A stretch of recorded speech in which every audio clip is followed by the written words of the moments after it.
کسی کو بے عزت کیا جا سکتا ہے دنیا میں،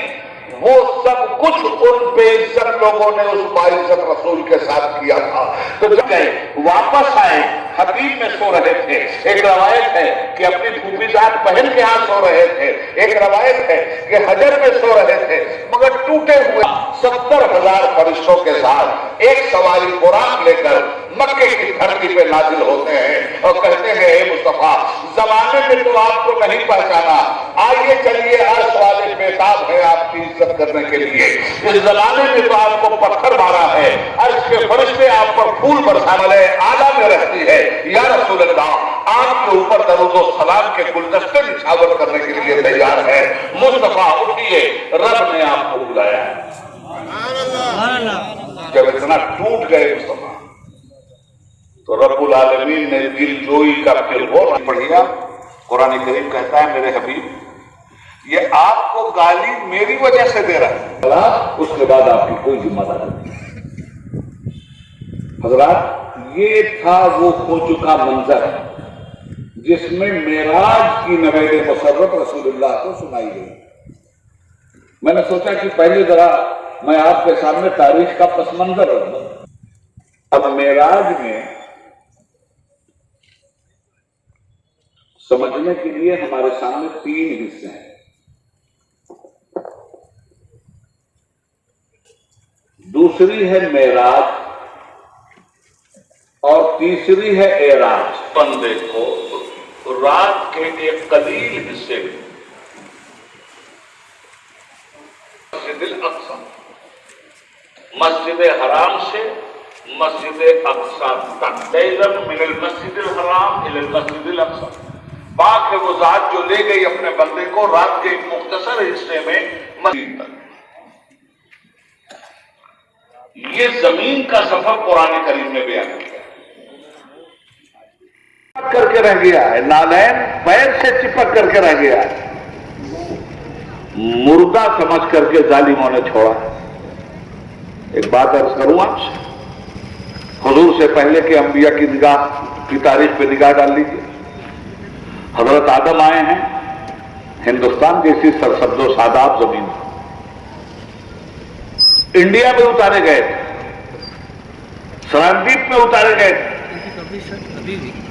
جو زمانے میں ہندوستان کا حصہ تھا۔ جناب نوح علیہ السلام پہاڑوں کی زمین پہ آئے، جناب ابراہیم علیہ السلام پہاڑوں کی زمین پہ آئے، جناب یعقوب علیہ السلام پہاڑوں کی زمین پہ آئے، جناب یوسف علیہ السلام پہاڑوں کی زمین پہ آئے، جناب سلیمان علیہ السلام، جناب داؤد علیہ السلام، جملہ انبیاء بنی اسرائیل پہاڑوں کی سرزمین پہ آئے، سرسبز و شاداب زمین پہ آئے، دجلہ اور فرات کے دوآبے پہ آئے، عراق کے نخلستانوں میں آئے ہیں، مگر میرے مصطفیٰ کو جب رب نے بھیجا، اپنے حبیب کو جب رب نے بھیجا تو دوآبے پہ نہیں بھیجا، صحرا میں بھیجا۔ اپنے حبیب کو جب بھیجا تو پہاڑوں کی زمین پہ نہیں بھیجا، بنجر دھرتی پہ بھیجا، پتھروں کی زمین پہ بھیجا۔ اور پھر کیسی پتھروں کی زمین؟ زمین بھی پتھر کی، لوگ بھی پتھر کے، ان کے دل بھی پتھر کے،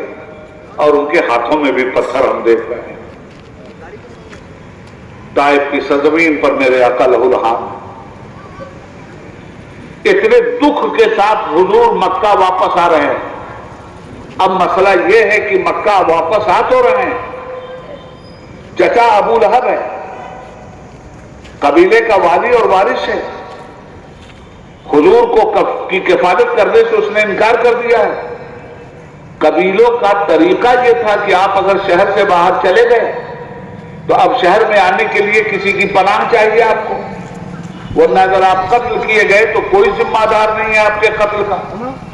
اب رسول پاک صلی اللہ علیہ وسلم واپس آ رہے ہیں، کسی کی کفالت میں مکے میں آنا ہے۔ حضور اتنے رنجیدہ تھے، اتنے دکھی تھے، اس قدر غم و الم سے چور سے رسول کہ ایک مرتبہ سیدہ عائشہ نے رسول پاک سے پوچھا تھا کہ میرے سرکار آپ کو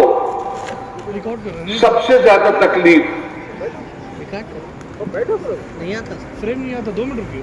کب پہنچی اور کہاں پہنچی؟